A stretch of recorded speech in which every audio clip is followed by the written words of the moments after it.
Hi guys, Emperor of Red here with, what if Jin Mori was in high school DxD? Hope you enjoy and like this video, also don't forget to subscribe. Now with out of the way, let's begin. Chapter 1, A New Start. Mori, please, stay alive, and, don't hate people, too much. Those were Jin Taejin's final words to his grandson, Jin Mori.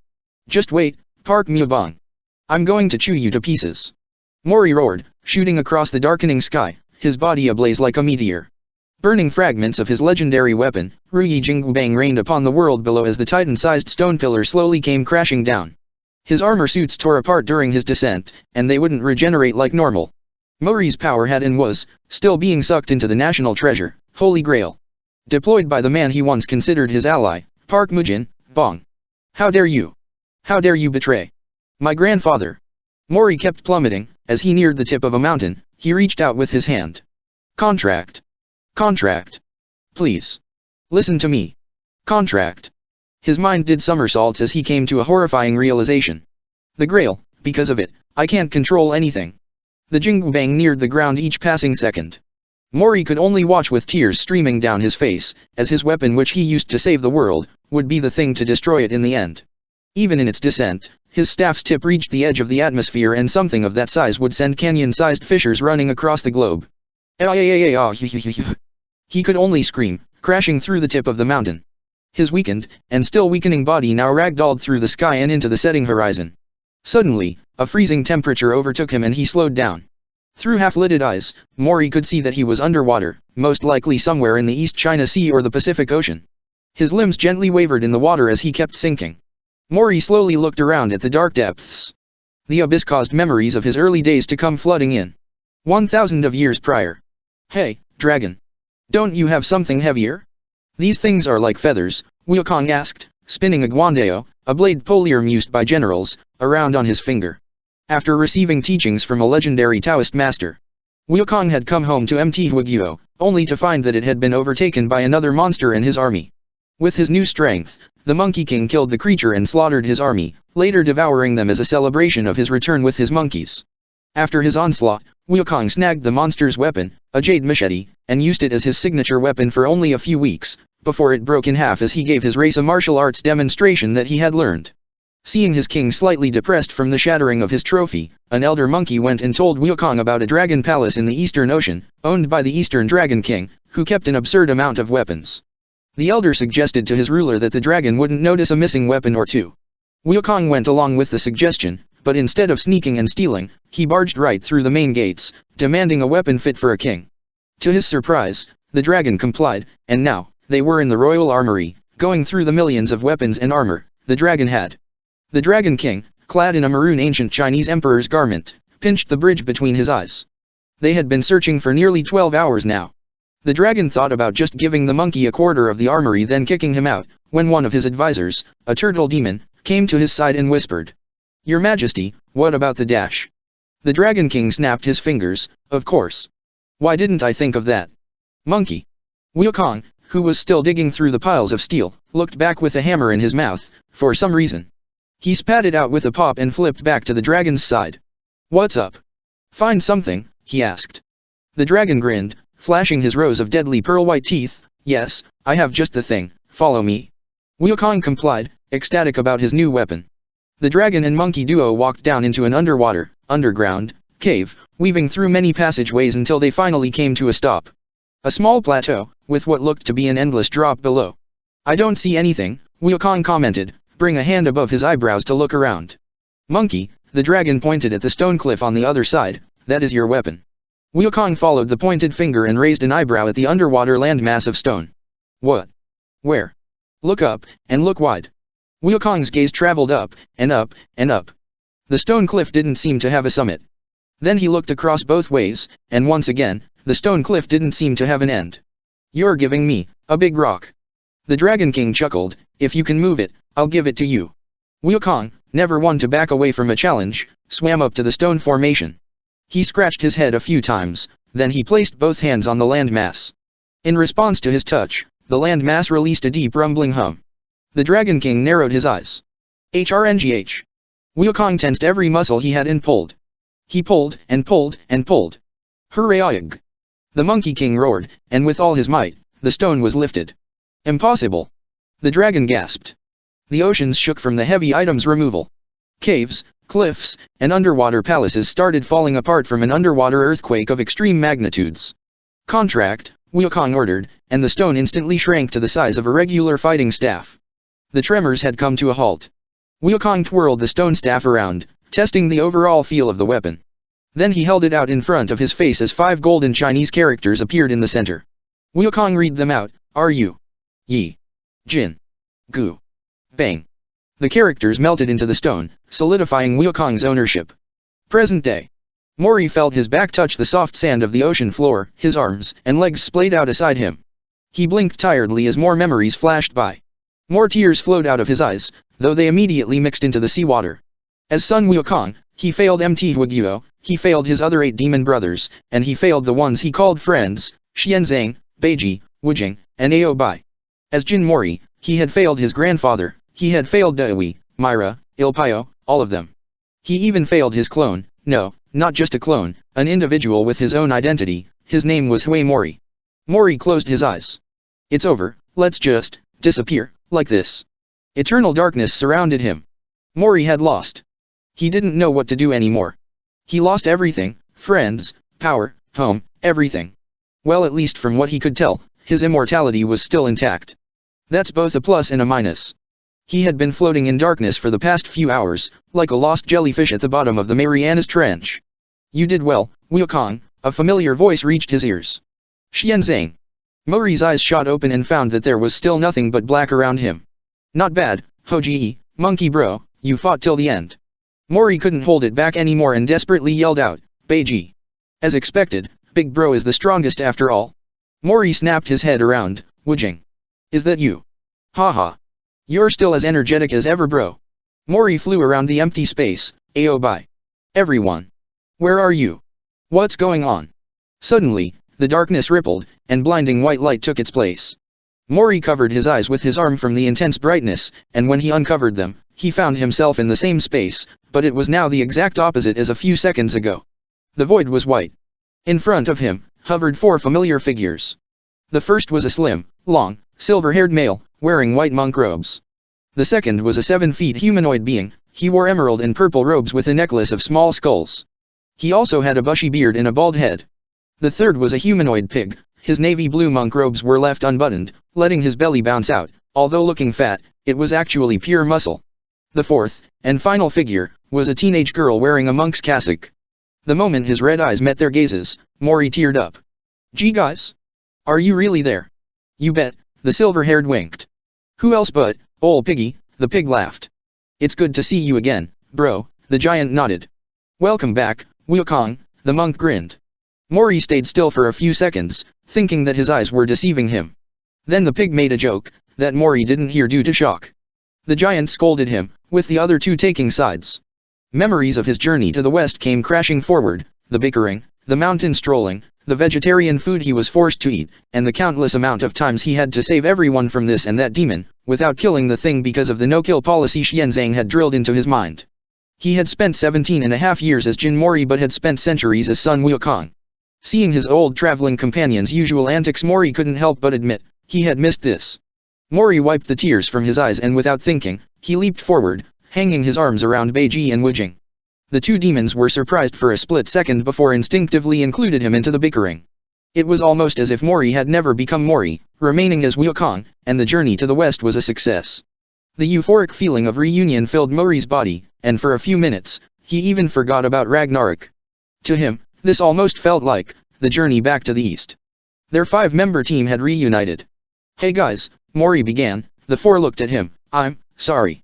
The 4 exchanged glances of confusion, then simultaneously nodded in understanding as they realized what the monkey was talking about. I wasn't strong enough, and you all died because of me, and I dash. Xianzang raised a hand and cut Mori off, it's okay Wukong, honestly, we've already forgiven you. What? Mori looked towards his fellow demon companions, and they all gave Mori warm smiles. We wouldn't hold a grudge about that, bro, said Aobai. Ha, knowing you avenged us right away anyway, Beiji grinned. Besides, Master Xuanzang's teachings told us that no matter the life form, we must learn to forgive them, Wujing told him. Xianzang nodded in agreement with all 3 statements. You guys, Mori could only stare at them in bewilderment with glistening eyes, that they were so okay with dying. Ha. Look. Hoji's all soft now. Beiji laughed. A tick mark formed on Mori's temple as he pounced on his old friend's shoulders and began pulling his ears. Piggy. What was that about being soft? Ow. Okay, I'm sorry, I was just kidding. Not the ears. Please. Master Xianzang, stop him. The other three broke out in laughter at the nostalgic scene, rolling around the void. Xianzang wiped a tear of laughter from her eye and commented. It's like you never left. Hearing this, the monkey and pig stopped their wrestling. Yeah, I thought the same, Mori replied and brought his leg up to a crossed-leg sitting position, although he was still floating in the space. But now, he looked at each member of his traveling group. We can have another adventure. Another journey, maybe to the north this time. Or the south. Xianzang smiled and approached him, patting his spiky near black hair. We would all love that, but perhaps in the future, your time here is temporary. What do I mean? Mori cocked his head.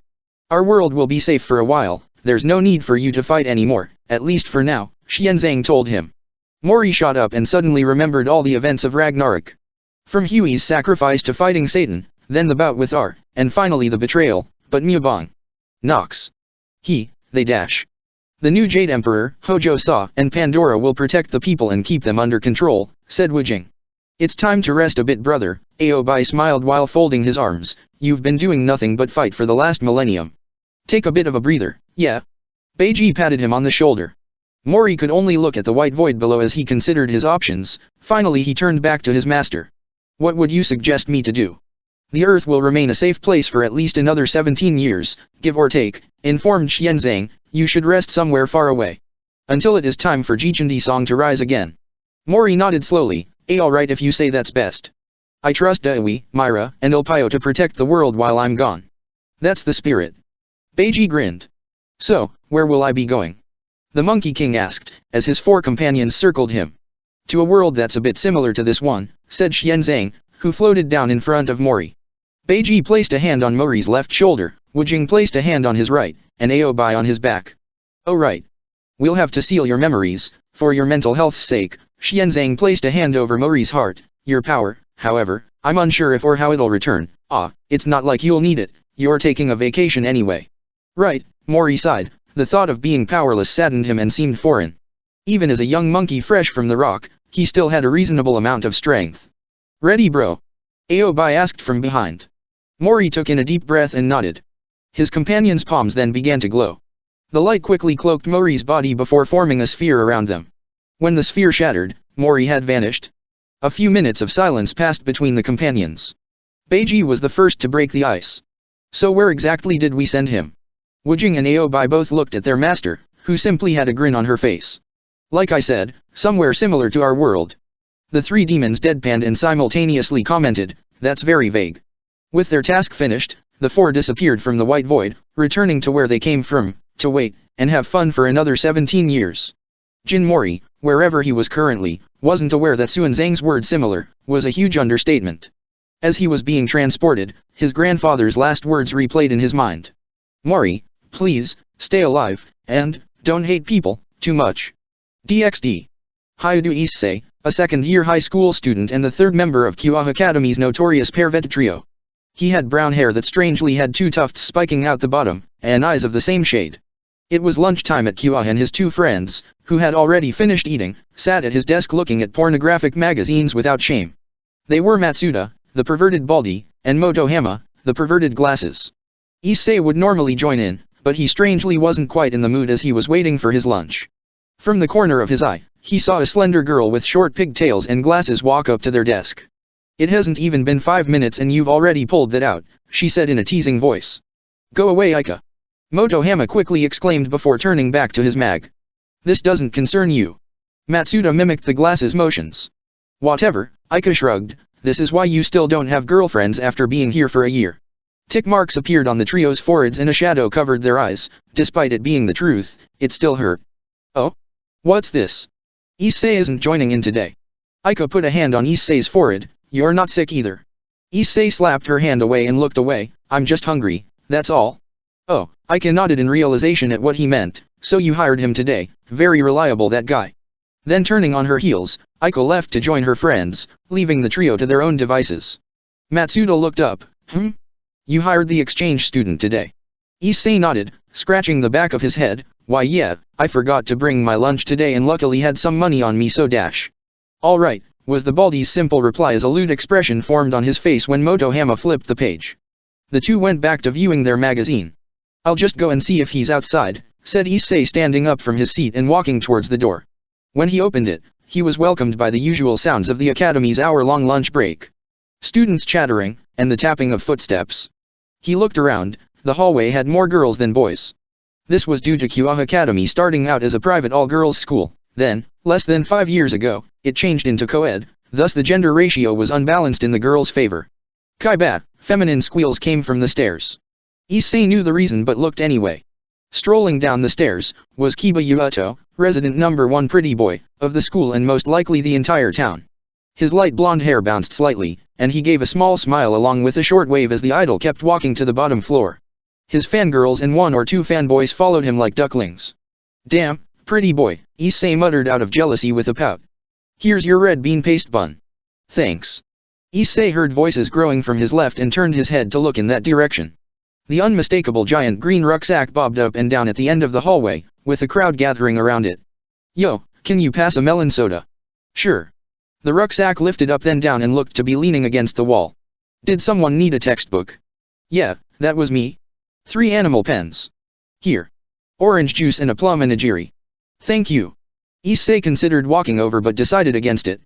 The crowd was too big for him to break through, so waiting was most likely the best idea. And he was right. Soon the crowd dispersed and the rucksack rose again, bobbing towards him. Hyudo-kun right? Yeah, that's me, Issei nodded.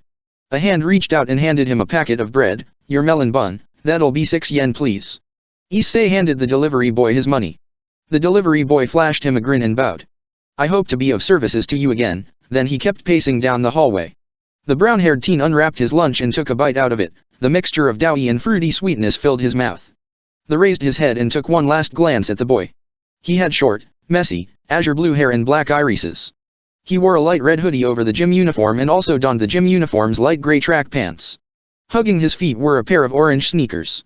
Issei thought about it and realized that he had never seen the delivery boy without a bright smile on his face.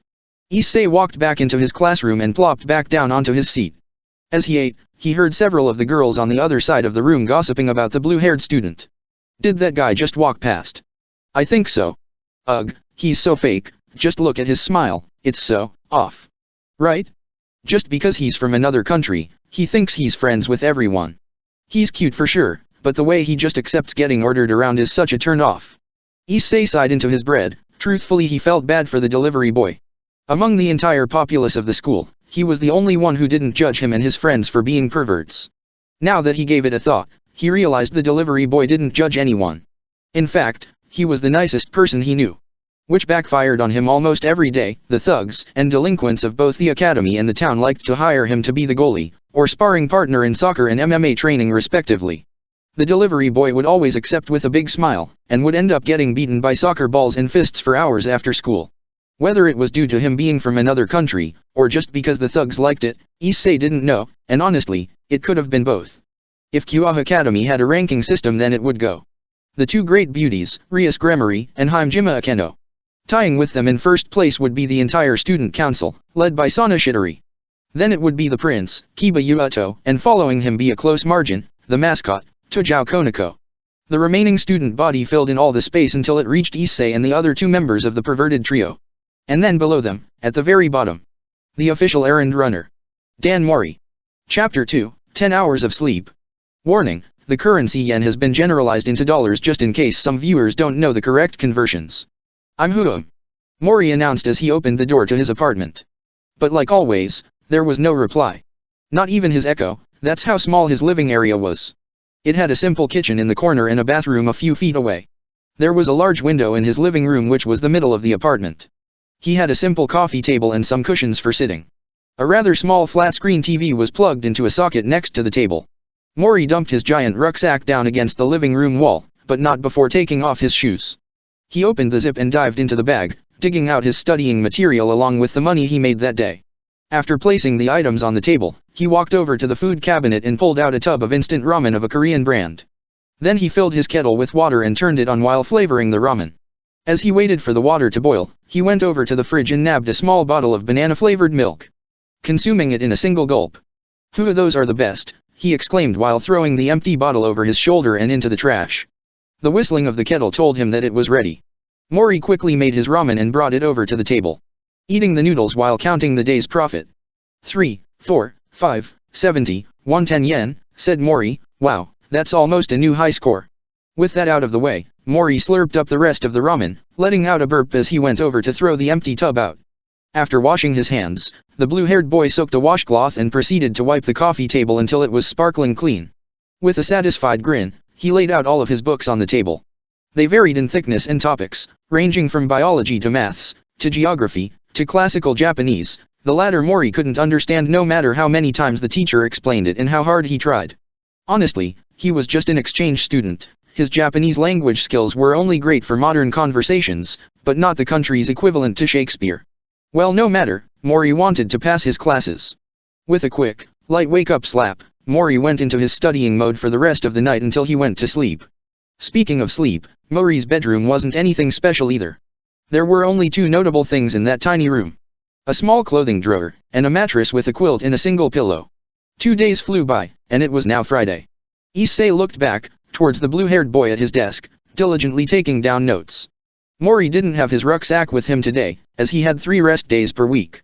Issei then glanced back at the blackboard. The white chalk writing was being erased by their teacher as the final bell of the day had rung a minute prior. The brown-haired teen had already finished packing and his perverted friends had already run home to watch the newest DVD in Motohoma's collection. A sweat drop rolled down Issei's head as he watched Mori speeding up his note-taking as he raced against the teacher's blackboard wiping. Mori lost. Maybe he shouldn't have taken that toilet break 5 minutes ago. Mori slumped back against his chair, exhausted from all the writing he had to do in those 300 seconds. He felt like he had just taken an exam and started to shake his wrist to get the blood flowing back in. After accepting his defeat, the blue-haired boy began to pack up his books. Issei didn't know what compelled him forward, as he walked up to Mori's desk. "Hey." "Huh." Mori raised his head, large innocent eyes looking up at the fellow teen. "Oh, hi Hyudo-kun, I'm sorry but my services aren't open on Fridays and weekends." "Ahaha, that's not it." Issei laughed, and placed down his textbook in front of Mori. "I just thought, you might need to copy this." Mori flipped open the book and found a page of the notes that he wasn't able to jot down. "This is dash, can I really?" "Yeah sure, go ahead, I can understand your struggle," nodded Issei.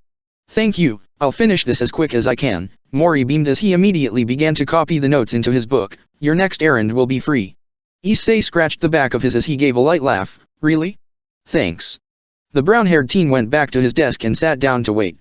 He glanced back at the blue-haired several times and remembered the day Mori arrived at Kyoto. Several months prior. The door slid open as the teacher walked up to the podium.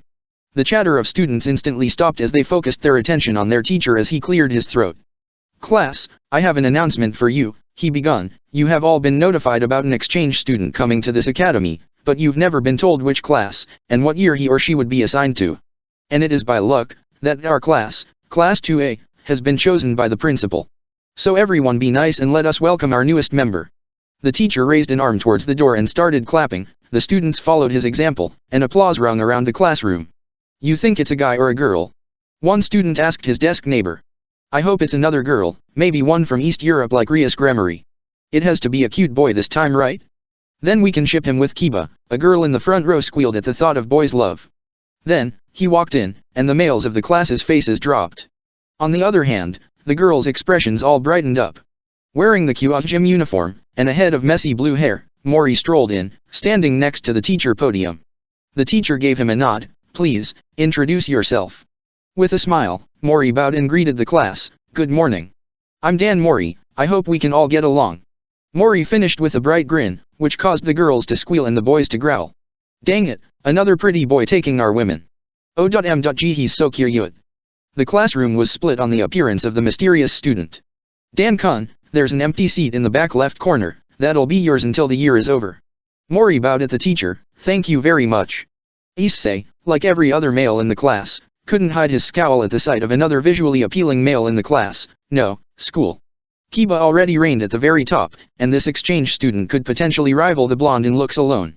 "Ah great, he's heading this way," Issei muttered with folded arms. Mori walked straight past him and sat at the desk behind Issei. The girls of the class gazes followed the blue-haired boy as he traveled to his new desk. Issei glared at him as the newest student sat down and started taking out his books. Mori's eyes flicked up while placing a pen on his desk and noticed the brown-haired teen's grouchy expression. "Good morning," Mori beamed with an eye smile and a short wave. With a quiet huff, Issei averted his gaze and looked back towards the blackboard. Present. Nearly half a year later, Issei's opinions of Mori had softened. The exchange student seemed to have no interest in pursuing the opposing gender and was generally a nice guy. Mori's reputation during that time also plummeted drastically, dropping from the second prince of Qah straight down to official errand runner. Some of the students of Qah, both male and female, practically saw the boy as a slave. Done. Mori slapped his textbook shut and returned Issei's book while packing his bag. "Again, thanks for that," said Mori as he got up and extended his hand. "Really, it's no problem, I've been there before," Issei smiled as he shook it. A thought crossed his mind and maybe, just maybe, they could become friends. "Welp. I gotta go home and make me some ramen, I'll see you around Hyudo-kun."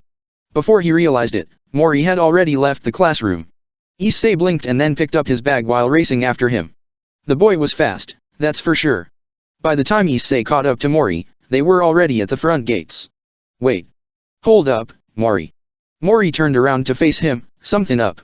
Issei scratched his cheek as he caught his breath. "Nothing, I just recently noticed we take the same routes home, so I was wondering if you're cool with walking together. It gets boring with no one to talk to, you know." Mori simply looked at him, and blinked a few times. Issei waved his hands out in front. "If you don't want to, I understand dash." "Nah, it's cool," Mori responded. "You let me borrow your notes and you look like a good person to me, so, come on." "Right," said Issei. The two teenage boys began their journey back to their respective homes. They chatted about the usual things boys their age would talk about: games, anime, manga, webtoons, and Jackie Chan movies. Issei had to admit, it had been a while since he had a conversation with another teenage male that wasn't about breasts and butts. It was a bit refreshing. They also quickly moved to a first-name basis, as Mori didn't like all the formalities and found it annoying since they were the same age, 17, although Issei was older by a few months. "So, Mori, where are you from, overseas, exactly?" asked Issei. "Me? Well," Mori placed his hands behind his head, "I was born in China but moved to Korea when I was 6, and now I'm here to finish high school." That was what Mori told everyone who asked. Truthfully, he couldn't remember much from anything before last year. He woke up in a hospital a year ago and the doctors diagnosed him with amnesia. At the facility, they ran some tests on him and discovered that he remembered some general information like his name, Dan Mori. He also had the ability to speak both Chinese and Korean fluently, which surprised the doctors. Thus, by utilizing this knowledge, they quickly came up with a temporary backstory for him until he got his memories back. All the while, they taught him Japanese for the convenience of communication. They then sent him down to a better facility at Kyoto for some final examinations before deeming him ready to be released back into civilization. The duo kept up the walking and talking until they separated paths, Mori continuing forwards and Issei going across a bridge. Where, unbeknownst to the brown-haired teenager, an event would occur that would change his life forever. Meanwhile, sitting in the old school building, not too far away from the main campus, two young women sat opposite each other on the building's couches.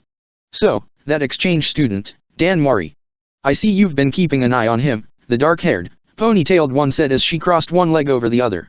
"Yeah," the crimson-haired, sapphire-eyed girl replied, looking out the window. "He's an interesting one, Akeno." "How so, Rias?" Akeno asked. Rias turned around. "You've realized it too, haven't you? The boy has no aura." "Are you sure?" "Could it be that it's because he's not strong enough to have it noticeable?" said Akeno. "That could be the case, however, it's still bugging me," Rias admitted, folding her arms under her large assets. "We could get Konako-chan to look into it for you, or maybe even Sonakai-ko," Akeno suggested. Rias shook her head in response. "Dan Mori, I'll personally keep an eye on him."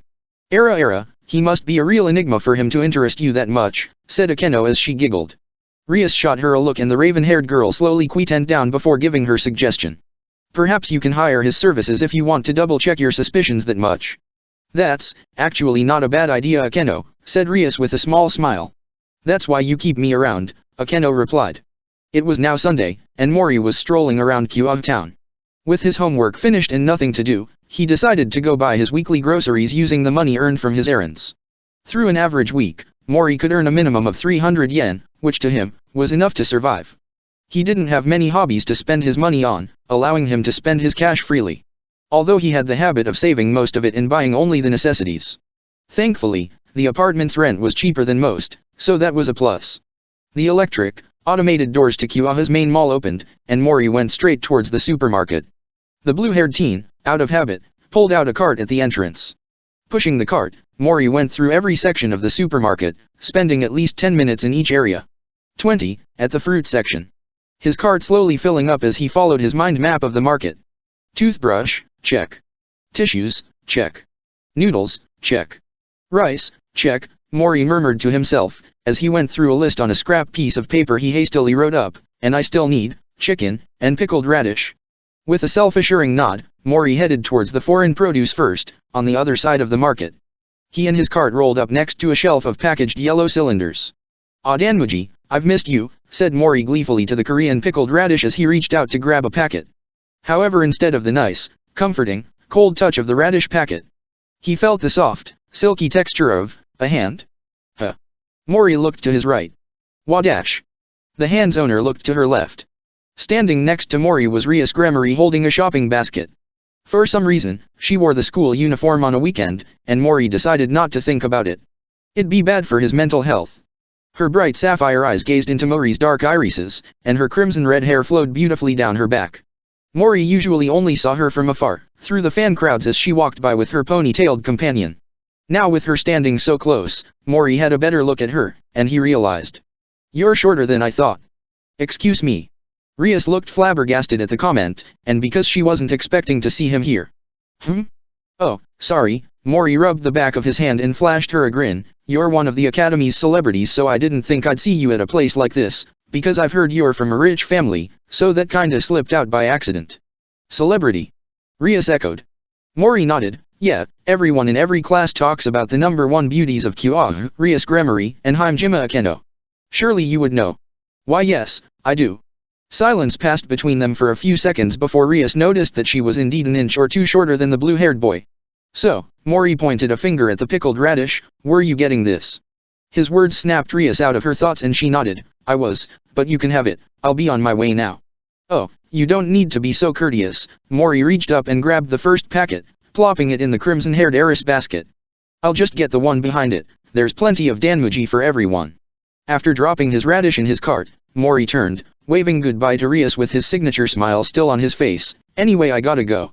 It was nice talking to you, see you at school." Rias blinked and the boy was gone. Then, she realized she missed her chance to ask him some questions and to check his aura. "Wait. Dan Mori-kun," she tried to call him back, but the boy was faster than she had expected. In that short amount of time, Mori grabbed the chicken and had already checked out. Rias watched as his messy blue hair disappeared from her sight. With his grocery bags in hand, Mori exited through the automated doors and looked up to see the darkening pink and orange hues of the setting sun. "It looks really nice today," stated Mori. "Maybe I should take the long way home." Nodding to himself, Mori decided to take an extended route back to his small apartment complex.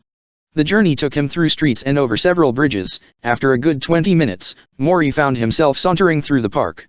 He breathed in the fresh oxygen generated by the numerous types of trees and plants inhabiting the park. Mori felt relaxed in the serene atmosphere and he kept his slow steady pace down the path.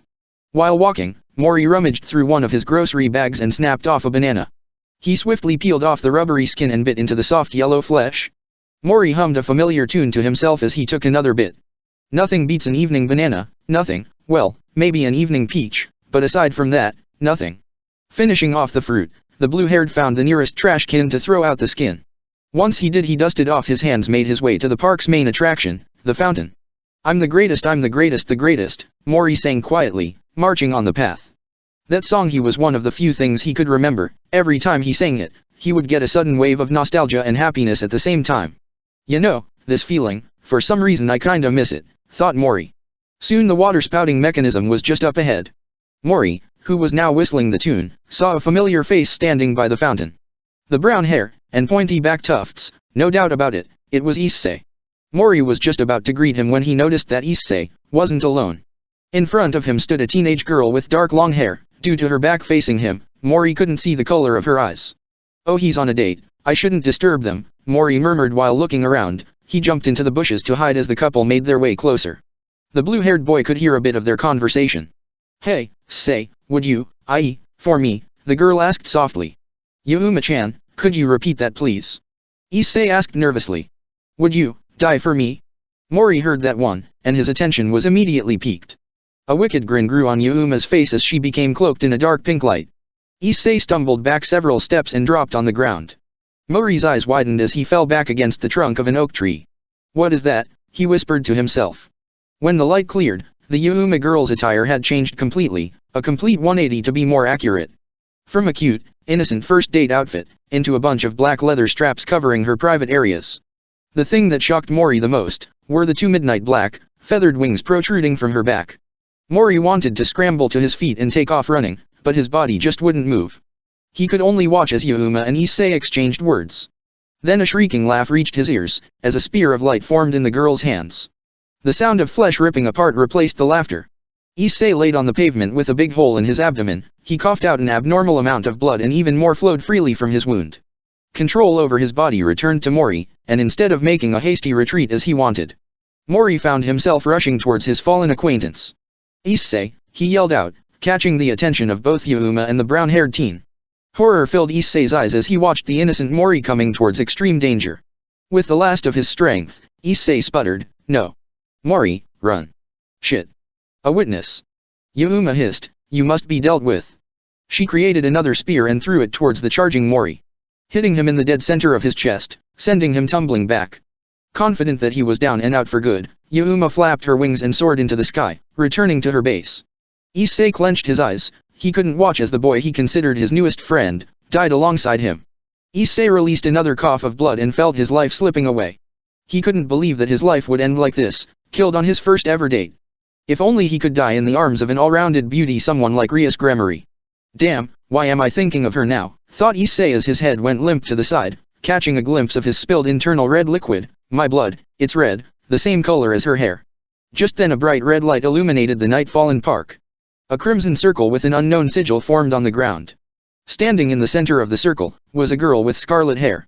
So you were the one who summoned me. Rias Grammary stepped out from the circle, which dispersed shortly after. Issei's vision became blurry, but from the voice and the general shape of the person standing over him, he could tell that it was a girl. It looks like you're dying, your wound, oh my, it looks like something intriguing is happening to you, Rias said as a small crimson object appeared on her hand. I see my suspicions were right. If you're going to die then I'll take it, your life that is. From now on you'll live as serving me. Issei's ears had stopped functioning, it felt like his entire body was about to shut down, and as his world darkened, the last thing he saw, was red. After a few minutes and several consecutive bright red glows, all 8 pawn pieces had melted into Issei's body, fusing with him and reconstructing his DNA. Rias was about to teleport them to his house when in her peripheral vision she noticed something. Orange sneakers and a hoodie several shades lighter than her hair. Curious, she stood up to and walked towards it for a closer inspection. Her sapphire blue eyes widened. Dan Mori, she gasped. Splayed out on the cement next to the fountain, the blue-haired boy laid there with his eyes closed and lips slightly parted. Is he dash? Unable to read his aura to check if he was dead, Rias knelt next to him and hovered 2 fingers in front of his nostrils. He's not breathing. Then, with the same fingers, she placed them gently next to his windpipe, applying a slight bit of pressure. There wasn't a pulse. Rias quickly checked the veins on both his wrist and once again, no pulse. As the final measure, the heiress bent down and pressed her ear against Mori's chest. His heart isn't beating, she murmured while coming back up. Rias was just about to summon another evil piece when she heard the pacing of the evening joggers who exercise at the park after sunset. She looked between the 2 boys laying on the ground. She could try to rush the resurrection process on Mori, but the sound of the steps grew louder and Rias saw the silhouette of the joggers in the distance. With a click of her tongue, she quickly made her way to Issei's side and teleported away, but not before taking another glance at Mori. The bright light of her circle faded. Natural, nocturnal sounds fell upon the park. Gasp. Mori sat up, breathing heavily with a hand clutching his chest. That really hurt, he groaned, using the rim of the fountain to assist himself up. Who was that? What was that? The events that occurred flashed by his mind and Mori's dark eyes stretched as he ran around to the front of the fountain. Issei, he cried out worriedly. He expected to find a body or at least blood, except there was nothing there. Mori's eyes darted around in confusion. Was what he saw reality? Or did he drink 1 too many cartons of banana milk? Wings, the color of the night sky, and a spear going through Issei. But there's no evidence for it. This place is totally clean. Unless No, but what if? Actually, wait, would that work? Hey, you okay, man? A voice broke him out of his thoughts. Mori looked up to see a young man wearing a blue tracksuit with earphones hanging around his neck, standing in front of him. Huh? Mori murmured. I saw someone lying on the ground, so I came as fast as possible, the runner explained, pointing at the spot where Mori laid a minute ago. The blue-haired boy blinked, then scratched his cheek sheepishly as he replied, Oh yeah, I probably just slipped on some water. I'm okay though, thanks for asking.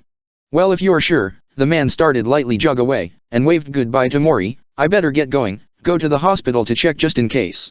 Will do, Mori returned the wave as he watched the man's silhouette disappear deeper into the park. He sighed, and with a mind full of questions counteracting other questions filling his brain, Mori decided to head home for the day. But not before grabbing his groceries that were still lying by the tree. He spent hard-earned money on those. The morning rays of the sun pierced a crack in the bedroom curtains. Mori's eyes twitched and slowly peeked open. As always, the white paint ceiling greeted him. Rubbing his eyes and blinking the sleep away, Mori sat up slowly, his hands still tightly gripping the quilt. A calendar hung on the wall reminded him that it was the start of a new week of school, and by forcing back an intense desire to smother his face on his pillow, Mori heaved himself up to get ready for school and work. He trudged over to his dresser and randomly pulled out several items of clothing. A white long-sleeved shirt, the gray track pants, socks, and a crumpled black Kuov blazer. His normal light red hoodie was going through its weekly wash. Mori removed his pajamas, which was a monkey onesie given to him by the doctors as a get-well-soon gift. The blue-haired boy glanced at his reflection in the window. Aside from his light blue bed hair, he saw the scars down his shoulders and upper back. Mori let a hand run across the scar on his shoulder as he stared at the window. No matter how hard he racked his brain, he just couldn't seem to remember how he acquired them. Shaking off his thoughts, as too much of it would be detrimental for his mental health, Mori quickly equipped the day's outfit. Right. Mori exhaled as he tied the blazer around his waist. It was more comfortable that way. The school said that the blazer was compulsory to wear, however, they never said how to wear it, so Mori took this advantage to customize his appearance a bit. As he tightened the blazer's sleeves, something slipped out of an inner pocket and landed between Mori's legs. The blue-haired boy bent down to pick it up. It was a forest green sleeping mask. According to the doctors, the sleeping mask was found tied around his wrist when the people who found him unconscious by an estuary brought him into the hospital. Mori didn't have any use for the mask as he had no trouble sleeping, but he didn't want to throw it out as he thought that it might belong to someone close to him, someone who he couldn't remember. So, he simply threw it into his dresser for safekeeping. Mori gazed at the mask for a couple more seconds and shrugged. Might as well, he chirped as he put the sleeping mask on. The fabric kissed his forehead and his light blue bangs hung loosely in front of it. After a quick breakfast, Mori slipped on his sneakers and flung the rucksack onto his back. As he exited the building, he could vividly remember black feathery wings and Issei dying.